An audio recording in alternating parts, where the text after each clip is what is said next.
ഇന്ന് ഞാനേ പഴയ കാലത്തെ ഒരു അടിപൊളി കിടുക്കാച്ചി ടേസ്റ്റുള്ള ഒരു സാധനമായിട്ടാണ് വന്നത്. ചീനി ഇപ്പോഴും ഉണ്ട്, പഴയ കാലത്ത് ഉണ്ടാക്കിക്കൊണ്ടിരുന്ന സാധനം.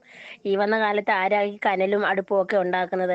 കനൽ പോയിട്ട് കനൽ എന്തുവാന്ന് പിള്ളേരോട് ചോദിച്ചാൽ വേണേൽ അവർ ഗൂഗിളിൽ പോയി തപ്പി എടുക്കേണ്ട അവസ്ഥ വന്നു. എല്ലാ വീടുകളും, മിക്ക വീടുകളിലും 90% വീടുകളിലും ഇപ്പോൾ അടുപ്പൊന്നുമില്ല. ഗ്രാമപ്രദേശങ്ങളിലൊക്കെ കാണത്തുള്ളൂ, അല്ല ടൗൺ ഏരിയയിലൊന്നും അടുപ്പേ ഇല്ല, ആരും വെക്കാറുമില്ല. എനിക്ക് അടുപ്പുണ്ട് കേട്ടോ, ഞാൻ ചോറൊക്കെ അതിലേ വെക്കുന്നത്.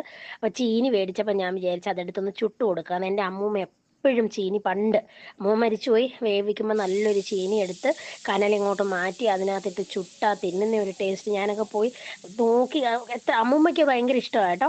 അപ്പം ഞാനൊക്കെ പോയി നോക്കിയിരിക്കുമ്പോൾ ഞങ്ങൾക്കും ഉണ്ടാക്കി തരുമായിരുന്നു.